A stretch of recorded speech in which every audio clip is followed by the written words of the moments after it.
Hello gamers, ready to get the latest version of your favorite app?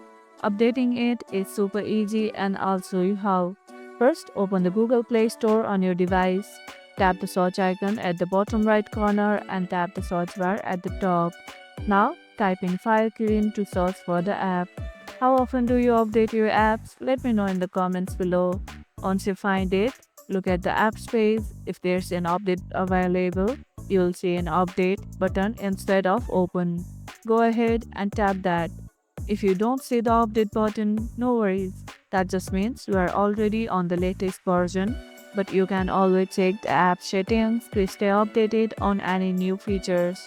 To make sure you never miss an update, turn on automatic updates in your Google Play Store settings.